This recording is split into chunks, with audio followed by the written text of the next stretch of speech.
Saudara, pagi hari ini saya akan khusus membahas tentang Yesus Kristus yang lahir di kandang. Dan minggu lalu, hari Minggu, saya sudah berkhotbah mengenai Natal, bahwa Natal itu miskin. Natal itu tidak bisa diasosiasikan dengan sesuatu hura-hura atau kemuliaan atau kekayaan, tetapi Natal diasosiasikan dengan kemiskinan, kekurangan, kesulitan, penderitaan. Karena Tuhan Yesus datang untuk menjangkau kita semua, tidak peduli Anda presiden atau tukang becak, Anda orang miskin atau orang kaya. Semua kita adalah orang apa? Saya bilang apa minggu lalu? Kita adalah orang-orang buta, miskin, melarat, dan telanjang, dan butuh anugerah Tuhan. Butuh Yesus Kristus untuk menyelamatkan kita dari segala kemiskinan, kemelaratan, ketelanjangan, dan segala sesuatu yang menyulitkan kita, saudara. Ya, jadi Yesus datang untuk orang-orang berdosa seperti kita. Maka Natal itu asosiasinya adalah kemelaratan, kemiskinan, bukan kemuliaan atau kemewahan. Lahir sebagai anak raja yang mewah dan mulia, tidak. Nah, saudara, di era postmodernisme seperti sekarang ini, ada banyak pemahaman-pemahaman kita tentang doktrin-doktrin Kristen, termasuk misalnya Trinitas, Duinatur Kristus, keputusan-keputusan hasil-hasil konsili gereja, dan juga termasuk hal-hal yang kita yakini, yang kita anggap itu sesuai dengan apa yang diajarkan Alkitab, dan juga sesuai dengan fakta sejarah yang memang terjadi. Sekarang orang mudah untuk menolak dan membuat teori baru atau pendapat-pendapat baru atau sesuatu pandangan-pandangan teologi yang baru. Anda sering mengajar di sekolah minggu, ya bagi yang mengajar sekolah minggu, Yesus lahir di mana? Lahir di kandang. Kandang yang hina demi kita orang berdosa. Tapi orang-orang sekarang mengatakan tidak. Yesus tidak lahir di kandang yang hina. Tapi Yesus lahir di menara kawanan domba, yang dalam bahasa Ibrani disebut sebagai Migdal Eder. Itu tempat yang bagus, itu tempat yang mulia. Nanti saya akan menjelaskan mengenai Migdal Eder, ya. Dan saudara, ada seorang pengajar di YouTube, ya, yang boleh saya bilang YouTuber, itu namanya Rita Wahyu. Dia mempopulerkan, ya, bahwa Yesus bukan lahir di kandang hina, tapi di Migdal Eder, satu tempat yang suci dan mulia. Ya, seperti itu, saudara. Jadi semua pendapat-pendapat selama ini yang mengatakan Yesus lahir di kandang hina demi menebus dosa, itu dibantah oleh dia, saudara, ya. Dan ada ahli lain nanti yang saya juga akan mau bicara di sini. Saya berharap saya bisa menyampaikan materi pengajaran saya pada pagi hari ini dengan detail, tetapi dengan bahasa-bahasa yang sederhana, ya saudara, sehingga saudara yang awam pun bisa memahami, ya, terutama nanti di bagian-bagian argumentasi saya, mengapa saya mengatakan bahwa Yesus itu memang benar lahir di kandang yang hina. Nah, saudara, orang-orang yang berpendapat bahwa Yesus itu ternyata lahir di menara kawanan domba, ya, itu ada satu menara di dekat dua kota, ya, dekat Yerusalem dan dekat Bethlehem, yang disebut sebagai Migdal Eder. Orang-orang yang mengatakan demikian, ternyata mereka rata-rata dipengaruhi oleh literatur Yudaism, literatur Yahudi. Lalu berdasarkan literatur orang Yahudi ini, mereka kemudian membaca Alkitab, lalu memberi tafsiran ulang yang berbeda dengan penafsiran yang sudah baku dan kita sudah terima selama ini. Yesus lahir di kandang yang hina. Di mana? Di Yerusalem atau Nazaret atau Bethlehem? Di kota kecil Bethlehem, ya. Jangan sampai Anda juga tidak tahu, ya, kalau Yesus lahir di mana. Jangan-jangan Yesus disebut Jesus of Nazareth, ya. Lalu saudara berkata, Yesus lahir di mana? Di Nazaret. Salah, ya. Yesus lahir di Bethlehem. Itu kata Alkitab, saudara. Nah, Migdal Eder ini adalah satu tempat yang dekat dengan kedua kota itu. Tapi sebelumnya saudara, kita melihat dulu pertama-tama Migdal Eder itu saudara di dalam kitab Kejadian. Saya akan membaca sekarang Kejadian 35 ayat yang ke-21 ya. Kejadian 35 ayat yang ke-21. Ya, saudara ikuti saya ya. Ayat 21. Sesudah itu berangkatlah Israel, lalu ia memasang kemahnya di seberang Migdal Eder. Ada istilah Migdal Eder di situ ya. Saudara, istilah Israel di situ itu maksudnya Yakub ya, bukan bangsa Israel tapi Yakub ya. Yakub itu disebut Israel. Nanti keturunannya 12 suku itu disebut sebagai bangsa Israel ya. Sesudah itu berangkatlah Israel, lalu ia memasang kemahnya di seberang Migdal Eder. Jadi ada satu tempat yang disebut Migdal Eder, dan Yakub ini memasang kemahnya di seberang, berarti bukan di Migdal Eder ya, tapi di seberang Migdal Eder. Nah, istilah Migdal Eder di sana itu bisa diterjemahkan sebagai menara kawanan domba. Ya. Nah, untuk lebih jelasnya saudara, kita harus membacanya dari ayat yang ke-18. Dan ketika ia hendak menghembuskan nafas, ini ia itu di situ itu Rahel ya, istri daripada Israel atau Yakub. Istri keberapa? Tidak tahu juga ya. Istri keberapa Rahel? Istri kedua, istri muda. Istri pertama dan istri tuanya siapa? Itu hentikan dulu. Hentikan dulu HP-nya itu. Ya. Ya. Jadi istri pertama siapa namanya? Tidak tahu juga siapa namanya. Ini makanya ini jarang baca Alkitab. Nanti kalau ada ajaran baru-baru yang dianggap hebat-hebat, langsung itu kalau filosofinya orang Jawa itu langsung kagetan, langsung gumunan ya. Kalau saya bukan orang kagetan, orang gumunan ya. Saya pegang betul prinsip filosofi Jawa ini walaupun saya bukan orang Jawa ya. Ojo kagetan, ojo gumunan. Ya, belajar baik-baik, perhatikan baik-baik, jangan suka kaget. Kenapa kita suka kaget? Suka takjub. Gampang takjub. Ini orang hebat ini. Ini sangat luar biasa ini. Ini sangat hebat sekali. Karena kita tidak mengerti apa-apa, kita kurang belajar. Maka gampang takjub, padahal tidak hebat. Tapi kita anggap sebagai hebat ya. Lalu orang yang betul-betul hebat, kemudian kita rendah-rendahkan saudara. Wah, ini satu karakteristik Kristen yang sangat jahat dan buruk. Istri pertamanya itu Lea ya, tapi wajahnya kurang bagus. Sehingga Yakub ini lebih sayang kepada Rahel yang cantik, lebih muda. Ya, nah Rahel ini, ya saya membaca saja ayat 18 ya. Dan ketika ia hendak menghembuskan nafas sebab ia mati kemudian, diberikannya nama Ben-Oni kepada anak itu, tetapi ayahnya menamainya Benyamin.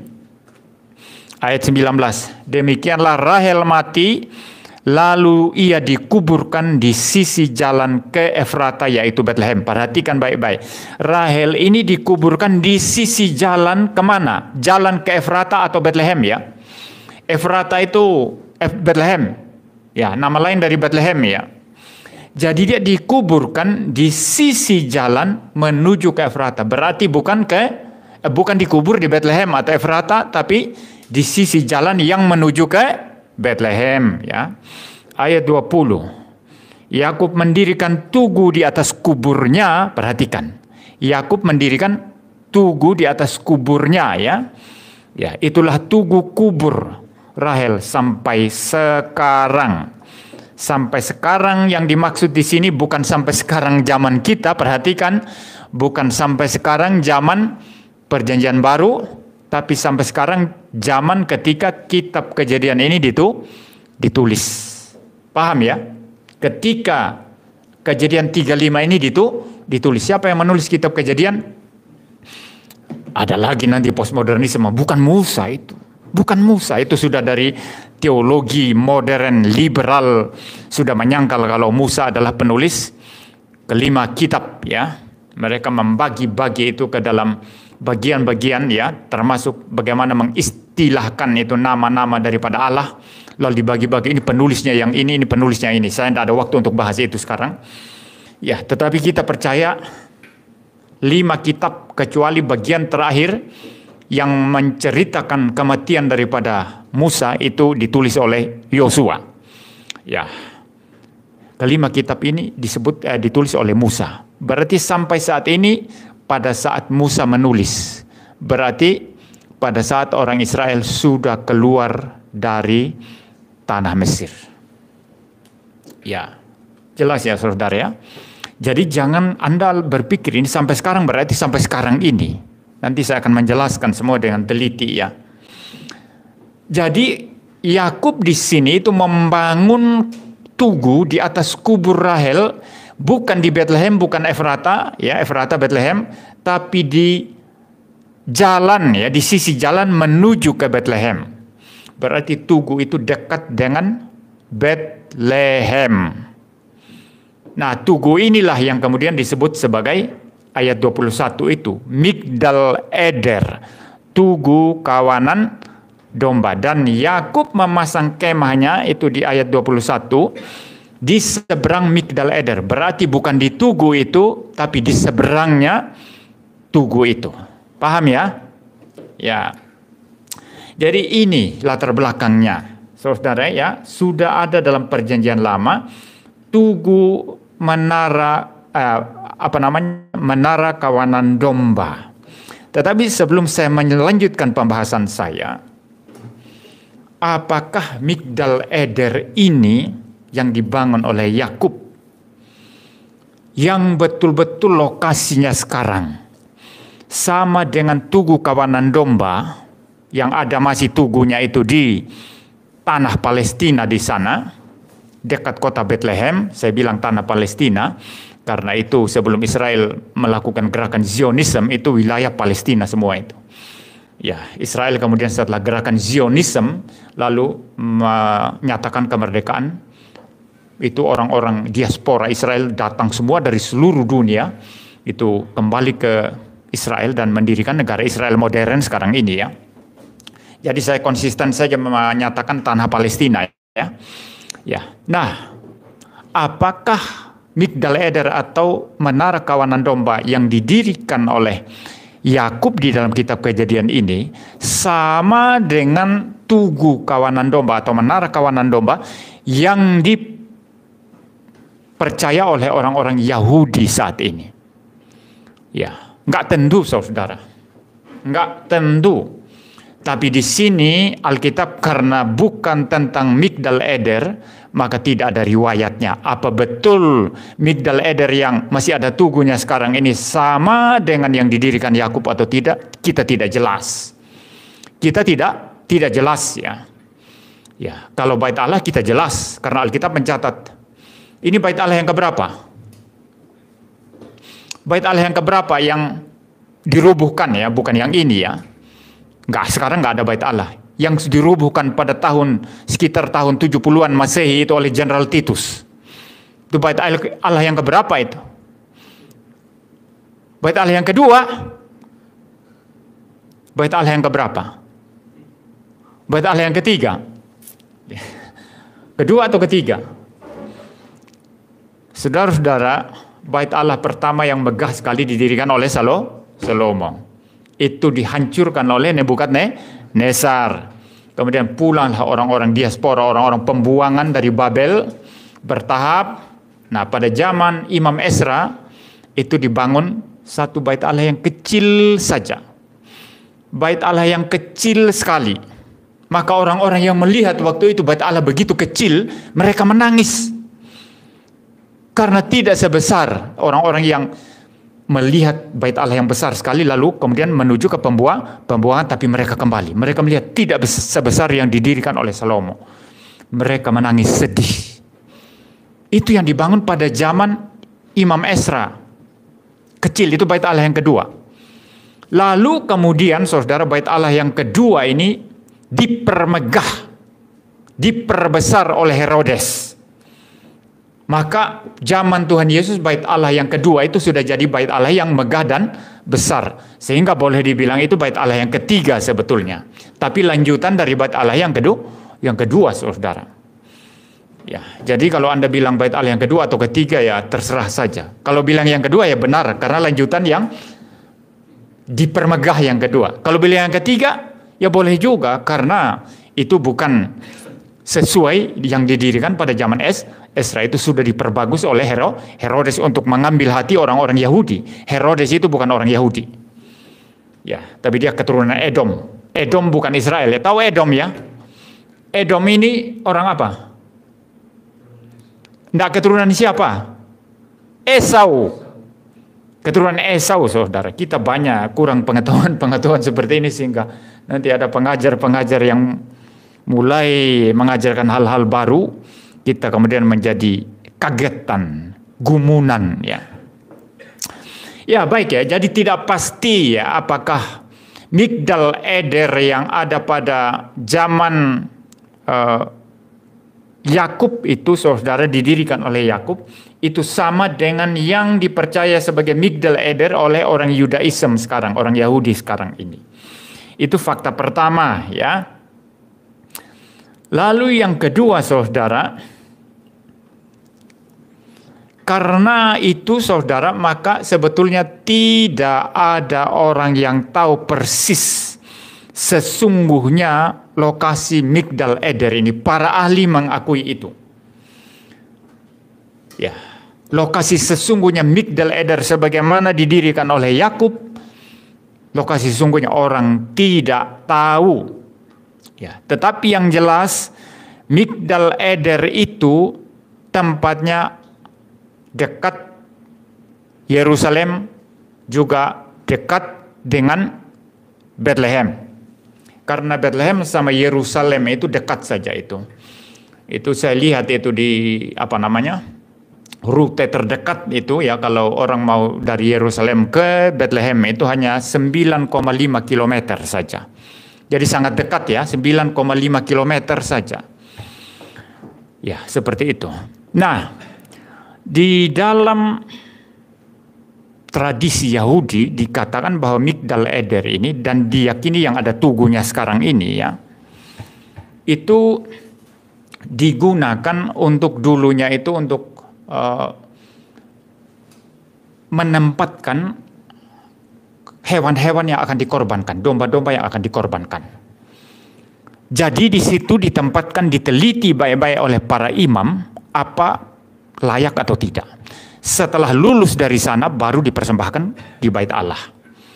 Nah seperti itu. Jadi fungsi menara kawanan domba itu adalah untuk menggiring domba-domba, dikandangkan di situ, dikurung di situ, diteliti baik-baik di sana. Lalu kemudian setelah lulus baru kemudian dibawa untuk dikurbankan. Ya, jadi fungsinya Migdal Eder itu, menara kawanan domba itu adalah untuk tempat penelitian memastikan hewan-hewan kurban itu bagus atau tidak. Jadi semacam menjadi bagian ya satu paket dengan seluruh kegiatan di bait Allah. Nah, seperti itu saudara. Nah, kalau fakta ini benar saudara bahwa itu sebetulnya dipakai untuk tempat penitipan hewan-hewan yang akan dikurbankan, diteliti baik-baik oleh para imam di sana baru dibawa untuk dipersembahkan, maka harusnya tempat ini lebih dekat kepada Yerusalem atau Bethlehem. Harusnya lebih dekat kepada Yerusalem saudara. Masa mau persiapkan kurban diteliti para imam tapi tempatnya jauh dari Yerusalem? Tidak mungkin kan? Ya, maka ada seorang ahli di dalam gereja, ya boleh saya anggap gereja mula-mula, namanya Hieronymus. Dia mengatakan itu jaraknya dari Yerusalem itu Migdal Eder itu hanya sekitar 1 mil saja begitu ya. 1 mil itu sekitar 1,6 kilometer. Ya sekitar segitu saja. Kalau betul apa yang dikatakan Hieronymus, tapi kemudian diklaim bahwa Migdal Eder itu lebih dekat ke Bethlehem, sehingga disitulah Yesus dilahirkan di Migdal Eder, ini menjadi simpang siur informasinya. Maka sebetulnya kembali lagi, tidak ada yang tahu pasti di mana tempat Migdal Eder itu sebetulnya sesuai dengan yang didirikan oleh Yakub. Ya. Bahkan tidak tentu juga yang sekarang ini ada itu adalah yang didirikan oleh Yakub. Ya.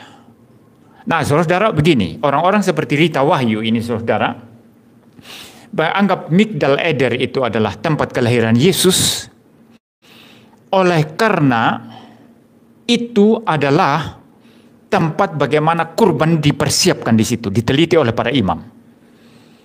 Ya, oleh karena itu katanya, maka Yesus harus melewati tempat itu. Kelahirannya harus dari sana, bukan di tempat lain. Maka dia berkata, itu kandang siapa itu kalau di Bethlehem Yesus lahir? Tidak jelas kandang siapa katanya. Tapi kalau di Migdal Eder, jelas itu tempat yang terkoneksi dengan rumah bapaknya. Karena kalau betul itu Migdal Eder adalah satu tempat untuk mempersiapkan kurban sebelum disembelih di bait Allah, maka itu adalah tempat yang terkoneksi dengan bait Allah. Itu alasan Rita Wahyu. Tapi ini kita bahas kemudian nanti ya.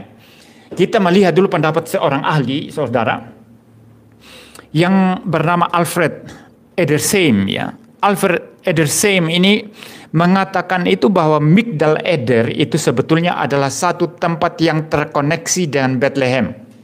Jadi satu terkoneksi dengan Bethlehem berarti sangat dekat dengan Bethlehem dan masih menjadi bagian daripada kota Bethlehem.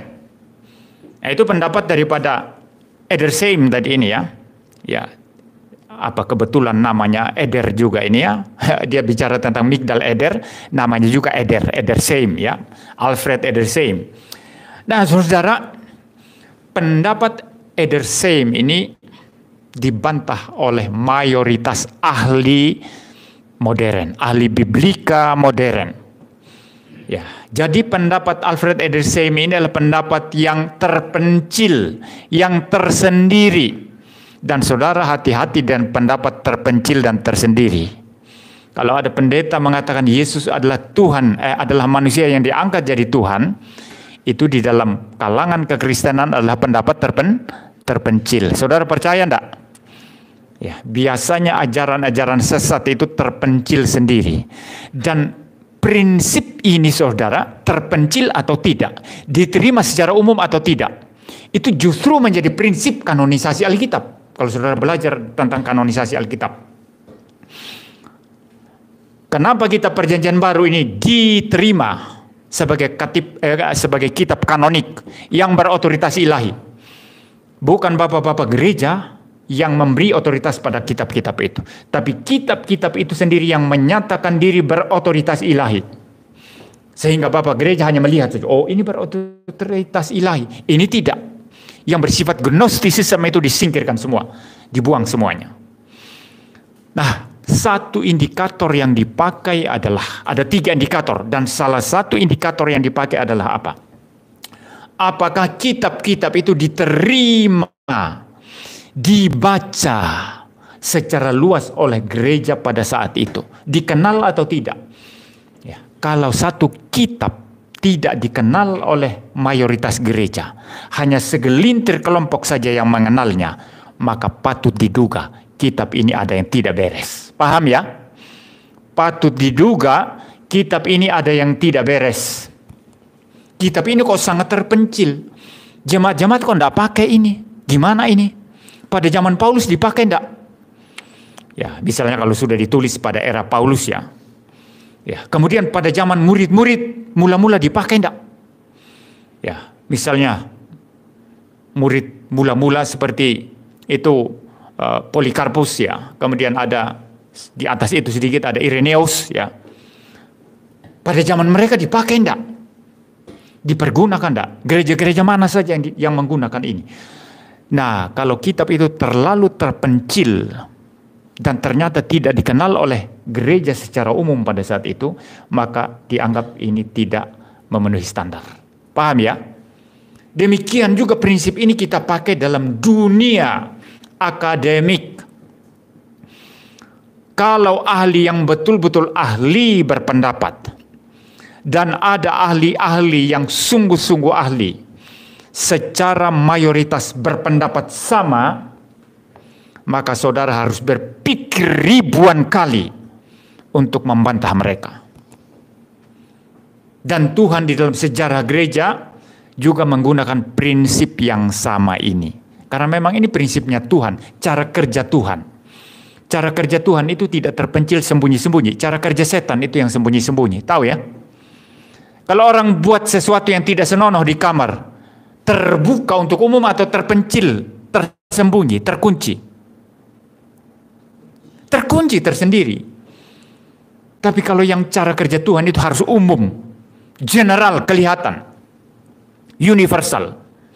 Demikian juga dalam pembentukan doktrin-doktrin Kristen. Ketika doktrin Allah Tritunggal itu diterima oleh mayoritas teolog, mayoritas bapak gereja, mayoritas pengajar-pengajar Kristen yang berbobot dalam sejarah sampai saat ini. Karena menafsirkan Alkitab itu adalah tugas komunitas gereja, bukan hanya tugas orang per orang. Maka Erastus Sabdono yang mencoba menafsir Alkitab secara terpencil, tersendiri, maka itulah sifat kebidatan. Itu sifat bidat, saudara. Prinsip yang sama ini, yang adalah prinsip Tuhan di dalam kanonisasi Alkitab dan juga di dalam bagaimana doktrin-doktrin Kristen itu dibentuk di dalam sejarah gereja, prinsip yang sama ini juga digunakan dalam dunia akademik. Kalau para ahli yang berbobot itu mayoritas mengatakan A, dan itu sudah diteliti sungguh-sungguh, maka saudara harus berpikir ribuan kali untuk melawan. Nah, pendapat daripada Alfred Edersheim ini adalah pendapat yang terpencil, yang mengatakan Migdal Eder itu terkoneksi dengan kota Bethlehem. Ternyata tidak. Para ahli berkata tidak. Itu pendapat yang tidak bisa diterima. Ya. Nah, orang-orang ini ternyata sama seperti Rita Wahyu juga adalah orang-orang yang getol sekali studi tentang Yudaism, studi tentang Israel. Ya. Tetapi saya pikir mereka mencoba membaca Alkitab Kristen dari perspektif Yudaism. Salah. Karena kalau Anda membaca Alkitab Kristen dari perspektif Yudaism, Anda akan membawa kekristenan menjadi sama dengan Yudaism. Kekristenan mempunyai satu worldview sendiri yang tidak sama dengan Yudaism. Karena ada perbedaan signifikannya, yaitu apa? Pertama mengenai Allah Trinitas. Kedua mengenai apa? Yesus Kristus yang adalah Tuhan, Sang Logos yang ditolak oleh orang-orang Yahudi. Ketiga mengenai apa? Mengenai Alkitab, pewahyuan Alkitab. Mereka hanya menerima Tanakh, yaitu perjanjian lama. Kita ada perjanjian lama, perjanjian baru. Tanpa perjanjian baru, perjanjian lama tidak mungkin bisa dipahami. Demikian juga perjanjian baru tanpa perjanjian lama itu menjadi sesuatu yang ujuk-ujuk tiba-tiba muncul. Gelap juga.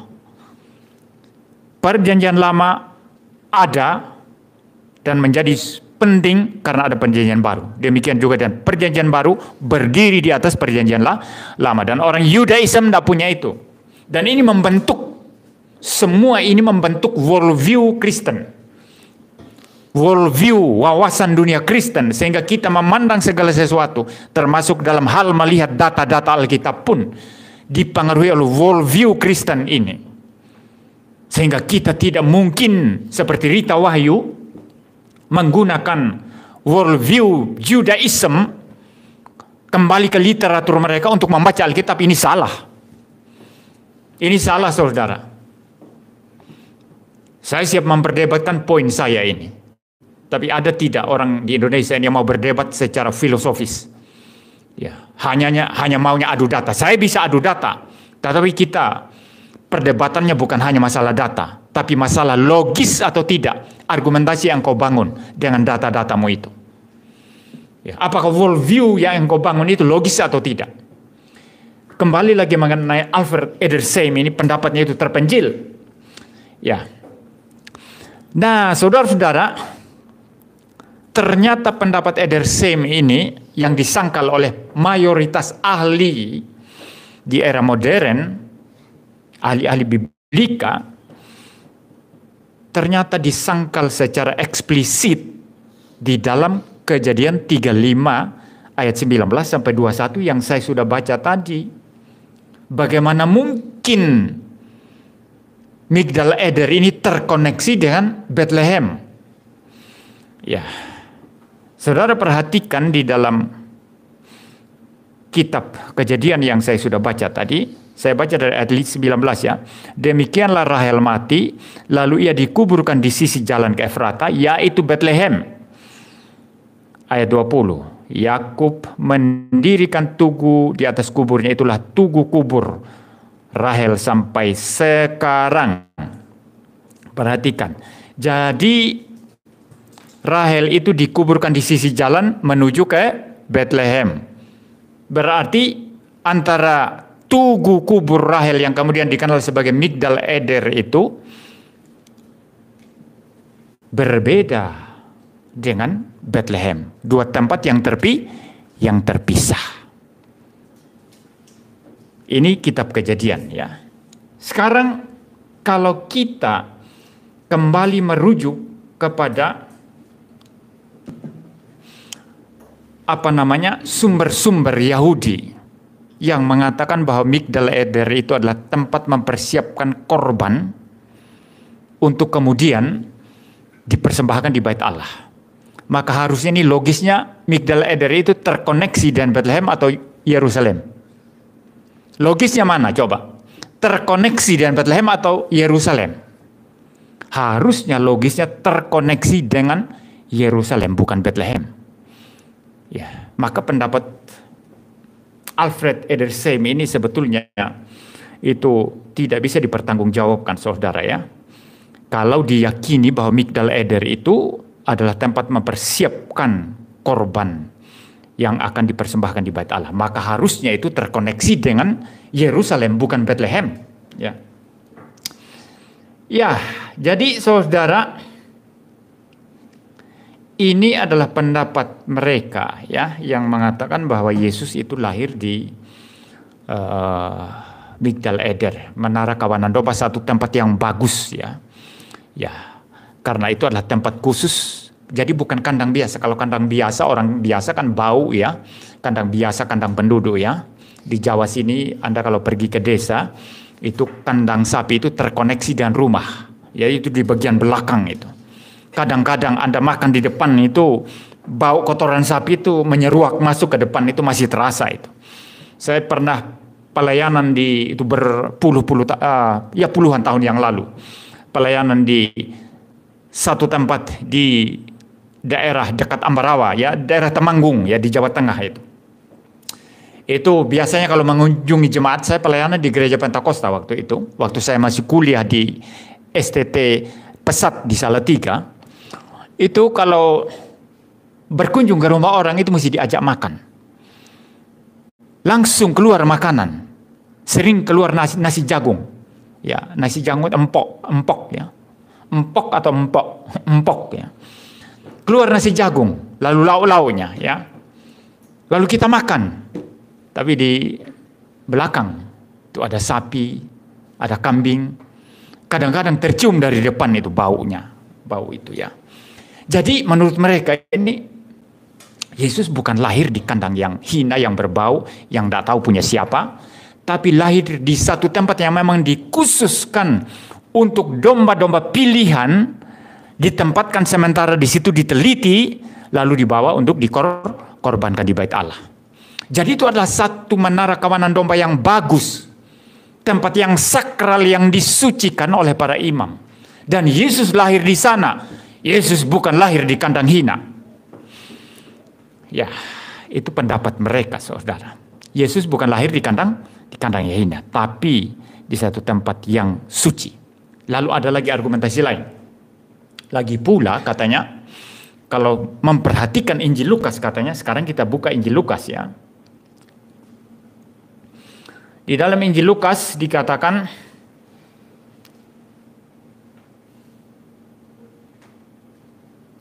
saya membaca dari ayat 10 ya. Lalu kata malaikat itu kepada mereka, ini kepada para gembala ya, jangan takut sebab sesungguhnya aku memberitakan kepadamu kesukaan besar untuk seluruh bangsa. Hari ini telah lahir bagimu juru selamat, yaitu Kristus Tuhan di kota Daud. Dan inilah tandanya bagimu. Kamu akan menjumpai seorang bayi dibungkus dengan lampin dan terbaring di dalam palungan. Saya lanjut lagi. Dan tiba-tiba tampaklah bersama-sama dengan malaikat itu sejumlah besar bala tentara sorga yang memuji Allah. Kemuliaan bagi Allah di tempat yang maha tinggi dan damai sejahtera di bumi di antara manusia yang berkenan kepadanya. Ayat 15. Setelah malaikat-malaikat itu meninggalkan mereka dan kembali ke sorga, gembala-gembala itu berkata seorang kepada yang lain, marilah kita pergi ke Bethlehem untuk melihat apa yang terjadi di sana, seperti yang diberitahukan Tuhan kepada kita. Nah, orang-orang seperti Alfred Edersheim ini mengatakan bahwa para gembala ini tidak diberitahu oleh malaikat tempat persisnya Yesus lahir itu di mana. Mereka tidak diberitahu loh. Tidak ada di situ kan diberitahu ya. Ya, hanya dikatakan telah lahir bagimu di kota Daud begitu ya. Kenapa mereka bisa langsung tahu tempatnya? Padahal mereka tidak diberitahu oleh malaikat. Kenapa? Karena mereka ini bukan gembala-gembala biasa. Mereka ini adalah gembala dari golongan imam. Jadi mereka adalah orang-orang dari golongan imam, orang Lewi, yang menggembalakan domba-domba yang akan dipersiapkan untuk disembelih di Bait Allah. Nah, karena di dalam pikiran mereka, ya, para gembala ini, Yesus itu, Mesias itu ya, pasti lahir di tempat Migdal Eder itu, tidak mungkin di tempat lain. Maka mereka langsung berkata, mari kita pergi ya ke Bethlehem begitu. Bethlehem maksudnya ke tempat itu tadi, ke Migdal Eder. Ya, mereka tidak bertanya-tanya di mana ya tempat lahirnya, di mana tempatnya, tidak, langsung tahu. Karena dalam pikiran mereka kalau Mesias itu datang pasti lahir di tempat menara kawanan domba itu. Maka mereka langsung ke sana. Nah, mereka pakai argumentasi ini saudara untuk membuktikan bahwa Yesus bukan lahir di kandang hina di Bethlehem, tapi di Migdal Eder itu. Buktinya, gembala langsung tahu tempatnya. Karena dalam pikiran mereka kalau Mesias datang itu pasti di situ, bukan di tempat lain. Baik, itu argumentasinya saudara ya. Tetapi saudara, saya akan membantah argumentasi semacam ini sekarang. Ya. Benarkah Yesus lahir di menara kawanan domba Migdal Eder dan bukan di kandang domba di kota Bethlehem? Ya, jawabannya pasti tidak. Beberapa alasan sekarang yang saya akan sampaikan kepada saudara. Ya, pertama alasan biblika, kedua alasan dogmatika. Ya, kalau alasan biblika itu berdasarkan data-data Alkitab. Kalau Anda tidak mau pakai data-data Alkitab, ya sudah, nggak usah pakai Alkitab aja, nggak usah jadi orang Kristen ya, pakai aja itu sumber-sumber Yahudi semua, nggak apa-apa. Jadi orang Judaism aja kan. Tapi kita orang Kristen data utamanya Alkitab. Kalau ada sumber-sumber lain yang mau menggeser sesuatu data yang jelas dari Alkitab, sumber lain itu yang salah. Alkitab tetap benar.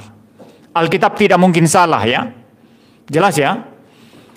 Itu data biblika itu adalah, aspek biblika yang saya maksud ini adalah data-data Alkitab. Bagaimana berbicara, Yesus lahir di mana. Kedua, aspek dogmatika atau teologi sistematikanya. Rasional atau tidak kalau Yesus itu lahir di Migdal Eder? Atau lebih rasional kalau lahir di kandang hina di kota Bethlehem? Tidak tahu kandangnya siapa karena Alkitab tidak bicara. Ya. Dan sebetulnya memang Alkitab tidak mementingkan itu. Nanti saya akan jelaskan ya. Ya, baik, yang pertama kita melihat sekarang Mika pasal 4 ayat 7 dan 8. Mika pasal 4 ayat 7 dan ayat yang ke-8. Saya membaca ya. Mereka yang pincang akan kujadikan pangkal suatu keturunan, dan yang diusir suatu bangsa yang kuat.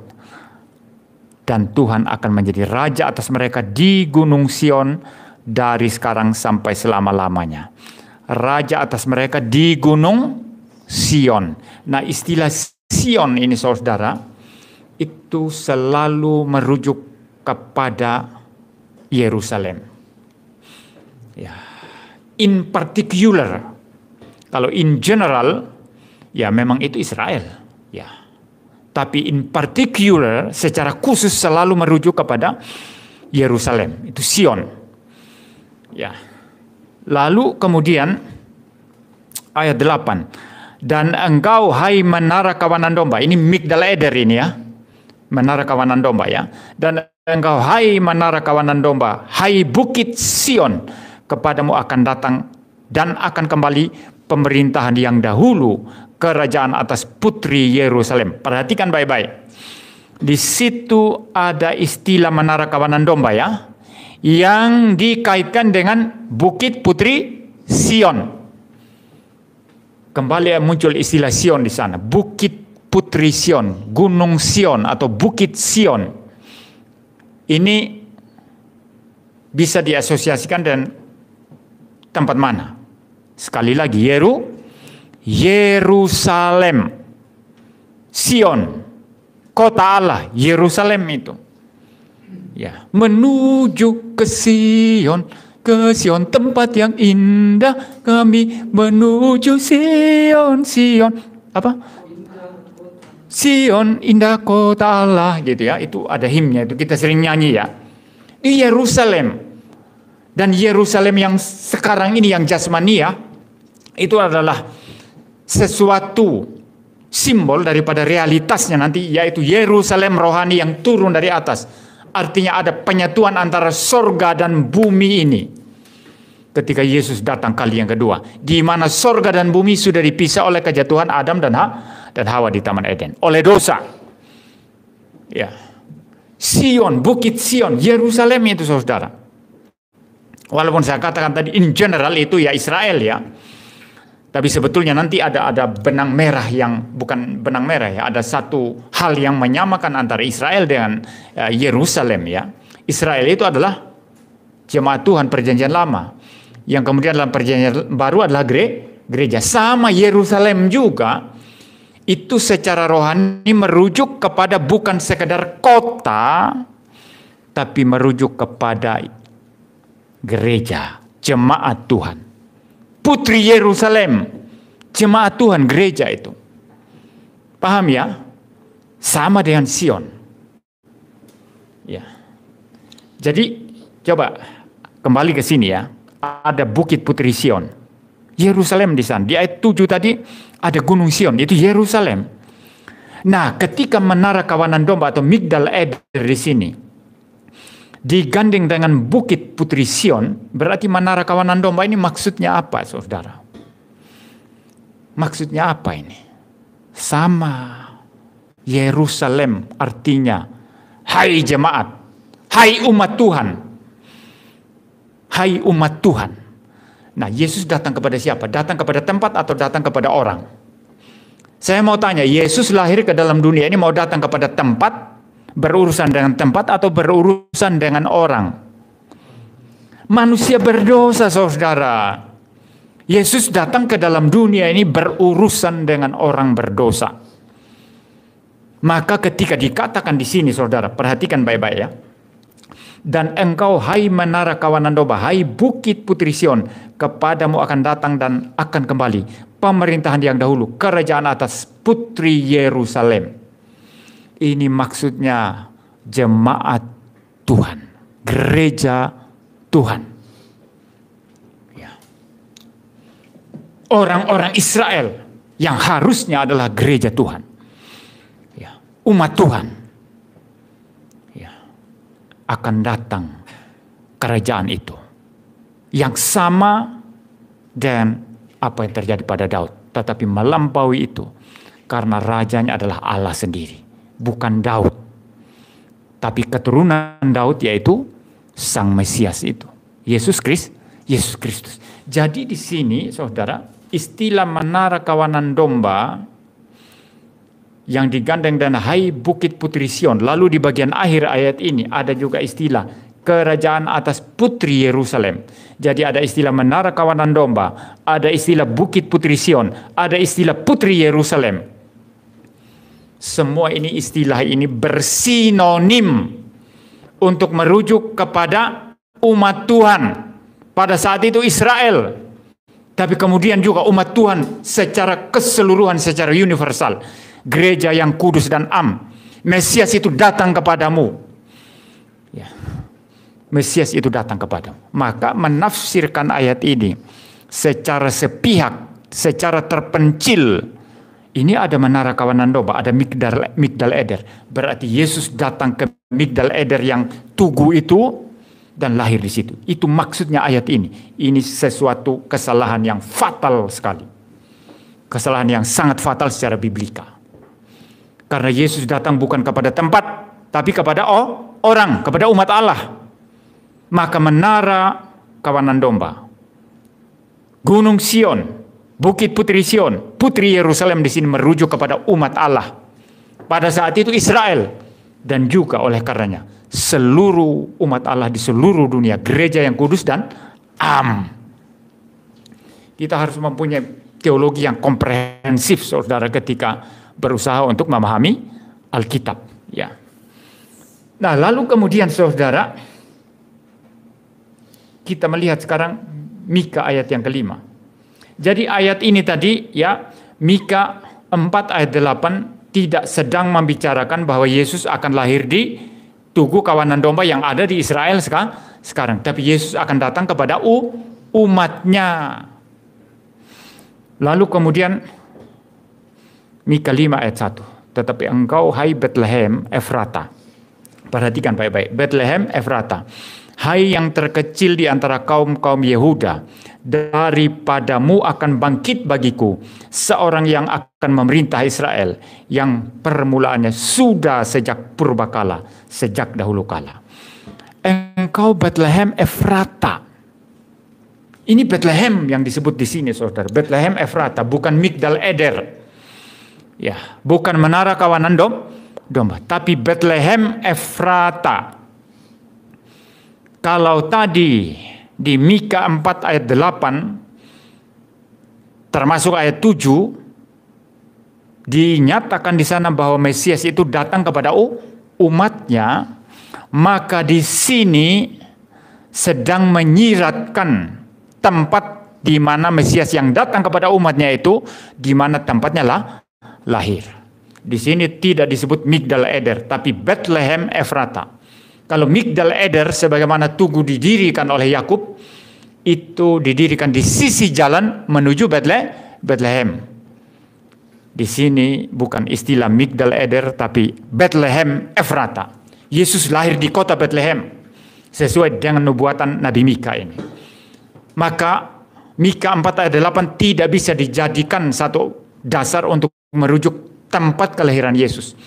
Karena rujukan daripada Mika 4 ayat 8 itu adalah masalah Yesus datang kepada umatnya, kepada Bukit Sion, kepada Gunung Sion, kepada Putri Yerusalem, menara kawanan domba, kepada orang-orang umat Allah. Paham? Jelas ya? Tapi kalau Mika 5 ayat 1, dia menyebut lokasi kelahiran Yesus, yaitu di kota kecil Bethlehem Efrata. Ya, jelas ya saudara ya. Kita lihat sekarang Injil Lukas. Ini masih secara biblika ya. Terakhir nanti dalam pembahasan saya ini saya akan berbicara dalam aspek dogmatika, dan di sana nanti kita bicara apakah ini rasional atau tidak. Ya. Lukas sekarang, saudara, Injil Lukas.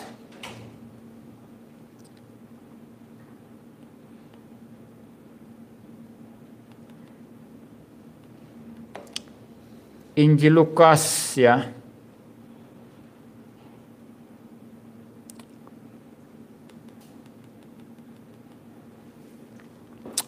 Saya membaca dulu ayat 15 ya. Injil Lukas pasal yang ke-15. Setelah malaikat-malaikat itu meninggalkan gembala ya, dan kembali ke sorga, gembala-gembala itu berkata seorang kepada yang lain, marilah kita pergi ke Bethlehem untuk melihat apa yang terjadi di sana, seperti yang diberitahukan Tuhan kepada kita. Mereka eksplisit di sana mengatakan, marilah kita ke Bethlehem, bukan ke Migdal Eder. Ya, tidak ada muncul istilah Migdal Eder di sana ya, kecuali di dalam Mika 4 ayat 8 tadi, menara kawanan domba. Di sini tidak ada Migdal Eder. Mari kita ke Bethlehem, bukan ke Migdal Eder. Nah, karena tidak disebut Migdal Eder di sini, maka Alfred Edersheim mengatakan, enggak, Migdal Eder itu terkoneksi, menyatu dengan Bethlehem. Tapi ini sesuatu asumsi yang dipaksakan masuk ke Alkitab. Tidak ada Migdal Eder di situ.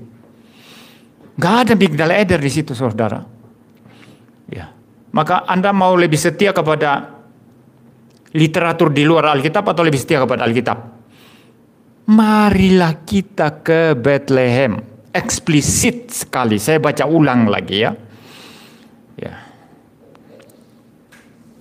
Setelah malaikat-malaikat itu meninggalkan mereka dan kembali ke surga, gembala-gembala itu berkata seorang kepada yang lain, marilah kita pergi ke Bethlehem untuk melihat apa yang terjadi di sana seperti yang diberitahukan Tuhan kepada kita. Ya.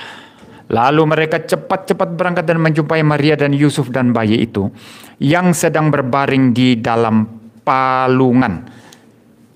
Mereka tadi, orang-orang seperti Alfred Edersheim ini mengatakan ya, bahwa buktinya mereka tidak diberitahu malaikat tempat persis lokasinya di mana. Tapi mereka langsung berkata, mari kita ke Bethlehem.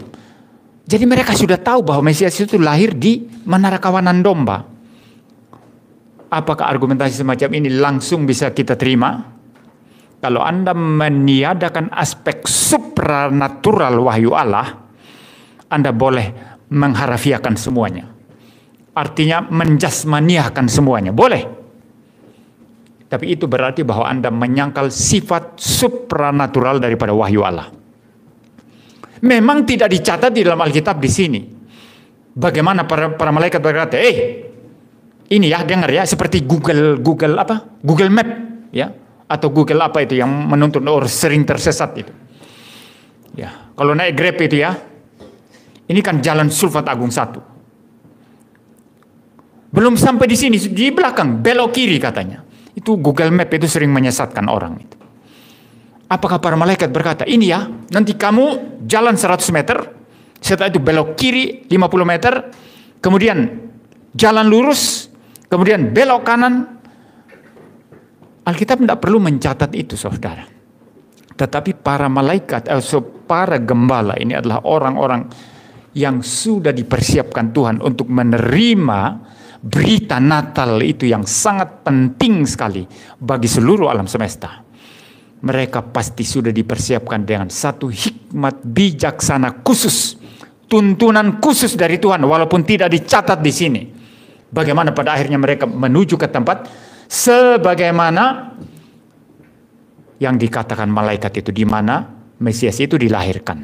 Kalau Tuhan bisa memimpin orang Majus dari timur yang jauh itu, berapa kilometer itu kalau daerah sekitar Iran ya, daerah Persia itu Iran, saudara ya. Itu ke Israel itu jaraknya itu sekitar 1000-an kilometer itu. Ratusan atau 1000-an kilometer itu.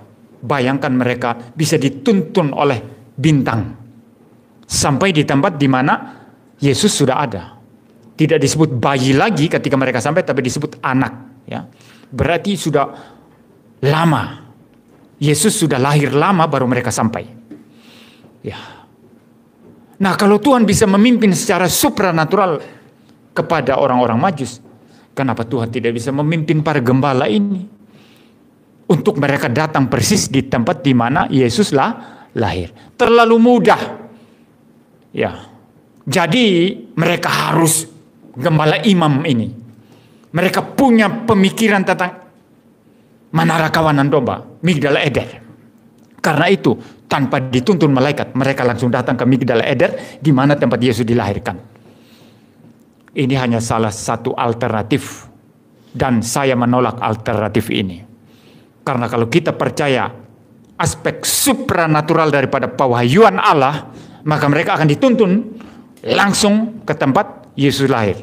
Sama seperti Tuhan menuntun orang Majus datang bertemu dan menyembah Tuhan Yesus. Jangan pernah menghilangkan aspek supranatural daripada wahyu Alkitab, saudara. Lalu Anda utak-utik itu hanya berdasarkan data-data sejarah, bukti-bukti sejarah yang nggak tentu benar.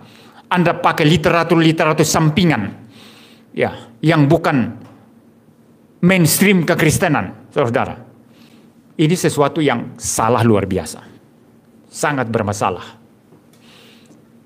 Ya, terutama dari aspek dari sisi apologetika Van Dilian sebagaimana yang saya pegang, itu aspek supranatural daripada wahyu Allah itu sangat-sangat penting sekali. Aspek providensi Tuhan yang bersifat supranatural terhadap kitab suci itu sangat penting sekali. Sangat penting. Dan inilah yang mau disingkirkan oleh orang-orang seperti Rita Wahyu, seperti Alfred Edersheim ini hanya mau melihat itu sebagai sesuatu pembahasan sejarah semata. Lalu dikait-kaitkan, ya. Tetapi tidak tentu seperti itu, saudara. Ya, baik. Ini Lukas sangat eksplisit mencatat, ya, mengenai gembala-gembala itu, ya. Marilah kita pergi ke Bethlehem, bukan ke Migdal Eder. Kecuali kalau ikut pemahaman daripada Alfred Edersheim tadi yang mengatakan Migdal Eder terkoneksi dengan Bethlehem. Tetapi itu ahli sudah membantah, ya. Baik. Jadi kalau begitu secara biblika, dapatkah dipertahankan bahwa Yesus itu lahir di Menara Kawanan Domba dan bukan di salah satu kandang penduduk di Bethlehem? Bisa dipertahankan? Tidak, karena secara biblika rujukannya hanya satu ayat, yaitu ayat mana? Mika 4 ayat 8. Tetapi istilah Migdal Eder di sana atau Menara Kawanan Domba itu adalah sinonim dari Gunung Sion, Bukit Sion, dan Yerusalem. Ada Gunung Sion, ada Bukit Putri Sion, ada Putri Yerusalem. Itu merujuk kepada apa? Jemaat Tuhan, Israel, umat Tuhan, gereja Tuhan. Ya. Salah kalau itu diambil paksa lalu dikatakan Yesus lahir di Migdal Eder. Ini sama sekali tidak biblikal. Saya terus terang, ya, bidang saya bukan biblika, walaupun saya paham teologi biblika. Ya, bidang saya adalah dogmatika, saudara, tapi secara biblika itu tidak bisa diterima. Itu memperkosa ayat-ayat Alkitab. Kecuali Anda tidak menjadikan Alkitab sebagai sumber utama Anda. Ya, atau sebagai sumber mutlak Anda, ya. Lalu Anda pakai literatur-literatur di luar Alkitab. Lalu mengenai apakah gembala-gembala itu adalah gembala imam, bagi saya no problem, ya, nggak masalah, ya. Ya, nggak masalah. Walaupun mereka adalah gembala-gembala imam, itu tidak langsung membuktikan bahwa mereka itu menuju ke Migdal Eder, ke Menara Kawanan Domba. Ya, tidak langsung membuktikan itu, tidak ada hubungan rasionalnya di sana, saudara. Ya, karena kalau itu pun gembala imam, bukan gembala-gembala biasa, tetap oleh tuntunan supranatural Tuhan, mereka menuju ke kota Bethlehem di sebuah kandang di mana Yesus dilahirkan. Nah, istilah palungan di situ kita baca dalam Injil Lukas, saudara. Ini saya harus bahas juga sebelum kita masuk ke aspek terakhir, yaitu aspek dogmatika. Ada istilah palungan di sana, ya, saudara, ya. Di ayat yang ke-12 saya baca ulang. Dan inilah tandanya bagimu, kamu akan menjumpai seorang bayi dibungkus dengan lampin dan terbaring di dalam palungan. Nah, bahasa asli dari istilah palungan ini saudara itu adalah patne ya. Ya, itu istilah palungan itu disebut sebagai patne ya. Yang kemudian diterjemahkan di dalam bahasa Inggris itu manger ya. Manger itu ya palungan ya. Palungan itu tempat hewan itu makan dan minum ya itu ya. Seperti itu. Nah, menurut orang-orang ini yang mengatakan bahwa Yesus bukan lahir di palungan di kandang hina tapi lahir di Migdal Eder, di menara kawanan domba yang suci dan sakral, tempat yang khusus. Ya. Mereka berkata bahwa terjemahan dari patne itu bukan manger atau palungan, tapi stol ya. Stol ini saudara semacam, ya boleh saudara terjemahkan. Stol ini bahasa Inggris ya. Semacam ini ya. Warung yang bagus ya. Atau kios. Atau satu tempat yang bagus begitu. Tapi jangan lupa stol itu juga artinya kandang itu. Tinggal sekarang kandang bagus atau kandang bau kan gitu ya. Artinya kandang juga itu. Bisa kios, bisa toko, bisa ruangan yang bagus. Nah, stall itu biasanya satu tempat yang bagus untuk menempatkan hewan di dalamnya, bukan kandang yang berbau begitu. Nah, kalau itu adalah tempat yang bagus untuk menempatkan hewan, maka ini lebih cocok dengan Migdal Eder, dengan menara kawanan domba. Itu kata mereka. Tetapi istilah itu pun tidak mengharuskan kita menafsir Migdal Eder. Karena istilah stall, sejauh istilah ini yang benar ya, ketimbang manger atau palungan ya, tetap itu juga bisa berarti kandang. Tinggal Anda mengartikan sekarang kandang berbau atau kandang yang bagus. Ya. Ya, jadi saudara, semua ini hal-hal yang remeh-temeh yang sebetulnya tidak bisa melabrak begitu saja.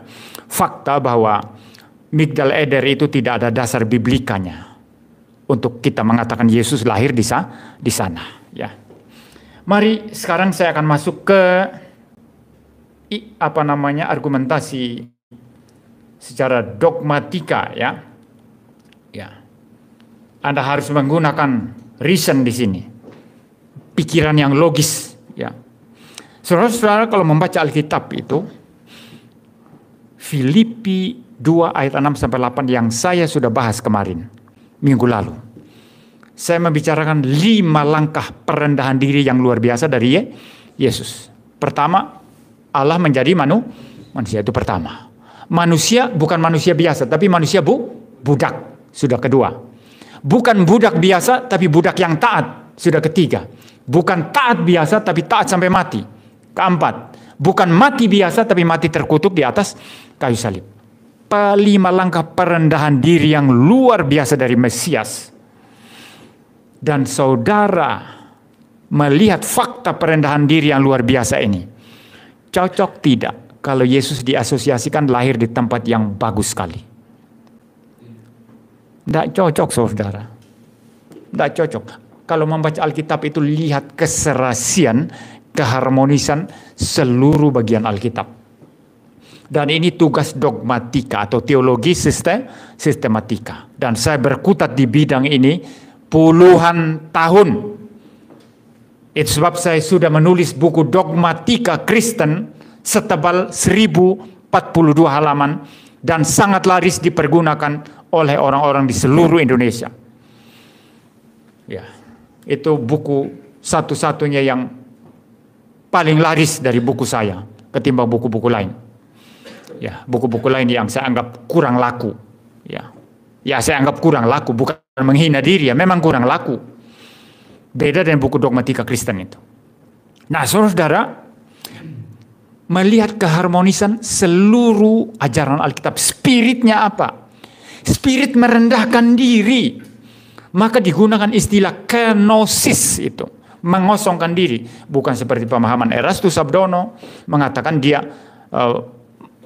menulkan diri, ya mematikan keilahian begitu ya, sehingga hanya betul-betul manusia saja. Itu bukan istilah kenosis yang tepat ya. Ekenosen di dalam Alkitab itu ya, istilah ekenosen itu artinya Yesus tidak memandang diri, menganggap diri sebagai Allah, harus mempertahankan kesetaraan dan Allah. Ya, semua itu tidak dianggap, tapi kemudian mengambil natur manusia dan menjadi sama dengan kita. Tapi pada saat yang sama dia tetap adalah Allah sejati di dalam natur ilahinya. Nah, istilah ekenosen di sana itu merujuk kepada perendahan diri yang luar biasa dari Sang Mesias. Maka yang paling cocok, kelahirannya tidak boleh di kandang mulia, di Migdal Eder. Kelahirannya harus di kandang yang hina. Tidak tahu kandang milik siapa, penduduk Bethlehem siapa. Ya. Kalau Anda menafsirkan itu kandang yang mulia, menjadi inkonsisten dengan penggambaran Filipi 2 ayat 6 sampai 8 yang menggambarkan Yesus serendah-rendahnya, terlalu rendah. Manusia menjadi Allah, Allah menjadi manusia. Manusia budak yang taat sampai mati terkutuk di atas kayu salib. Ya. Yesus bukan lahir di Migdal Eder. Yesus lahir di kandang yang hina. Itu sesuai dengan spirit Filipi 2 ayat 6 sampai 8. Lalu sekarang saudara,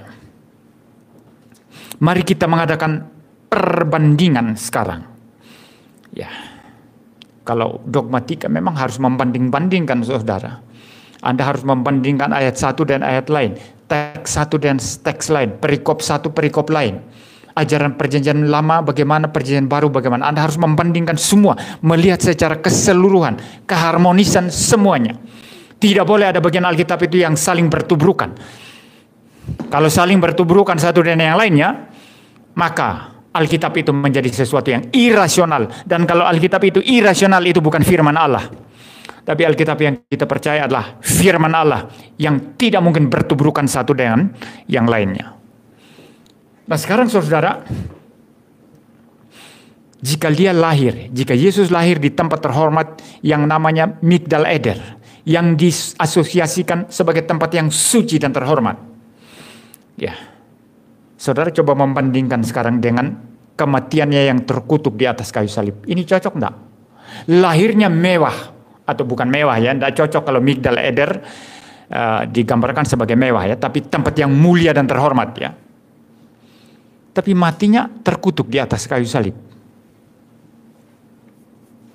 Kalau Yesus adalah Mesias yang merendahkan diri secara luar biasa, harusnya lahirnya pun harus sama dengan penyaliban dan kematiannya. Tidak boleh berbeda.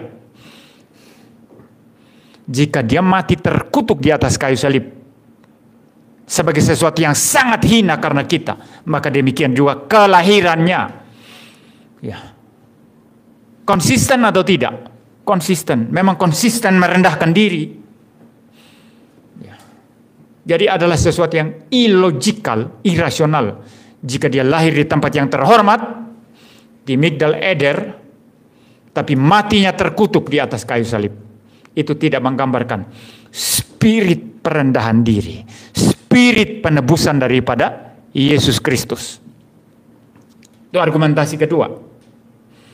Argumentasi ketiga sekarang yang terakhir. Rita Wahyu berkata begini saudara.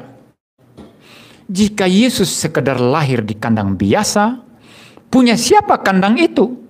Kita tidak tahu. Justru Yesus harus lahir di bagian yang menjadi representasi rumah Bapanya, yaitu di Migdal Eder. Oh, kelihatan hebat argumentasi ini saudara ya. Tapi ini konyol sekali. Ini argumentasi yang super konyol. Super duper konyol ini. Ya. Kenapa saudara? Kalau betul kelahiran Yesus harus lahir di satu tempat yang terkoneksi, atau tempat yang menjadi representasi rumah Bapanya. Saya sudah jelaskan di awal tadi ya, Migdal Eder ini adalah satu tempat di mana domba-domba dipersiapkan di sana untuk disembelih di bait Allah. Sehingga Migdal Eder ini adalah tempat yang terkoneksi, yang menyatu dengan bait Allah. Jika Yesus lahir di tempat yang dianggap merepresentasikan rumah Bapa di sorga, yaitu bait Allah, mengapa matinya terkutuk di atas kayu salib? Mengapa matinya tidak di Yerusalem, tidak di depan bait Allah? Loh, ini kan tidak konsisten ya. Katanya, ini cerita Wahyu, saya baca ulang ya saudara. Jika Yesus sekadar lahir di kandang biasa, punya siapa kandang itu? Kita tidak tahu. Justru Yesus harus lahir di bagian yang menjadi representasi rumah Bapa. Ini dia bilang di dalam videonya saudara. Ya, saudara cari videonya itu di YouTube. Ya. Kalau betul Yesus harus lahir di tempat yang menjadi representasi rumah Bapa, maka matinya pun harusnya mati di tempat yang menjadi representasi rumah Bapa. Karena domba-domba itu dibawa ke Migdal Eder, dipersembahkan di bait Allah. Harusnya Yesus lahir di Migdal Eder dan juga dikorbankan, disalib di bait Allah. Tapi dia disalib di Bukit Golgota loh. Ini konsisten sama sekali saudara. Inilah konyolnya, super duper konyolnya tafsiran semacam ini. Akhirnya banyak orang Kristen itu kagetan, gumunan ya. Woi, ini hebat tafsiran baru. Tapi super duper konyol. Super duper konyol saudara. Bantah argumentasi saya ini. Harusnya kalau mau konsisten, Yesus lahir di Menara Kawanan Domba yang terkoneksi atau representasi rumah Bapa, sebagaimana dikatakan di kitab Wahyu, harusnya matinya pun disembelih di bait Allah. Sama seperti domba-domba yang dipersiapkan di Migdal Eder, dibawa dikorbankan di bait Allah. Tapi tidak.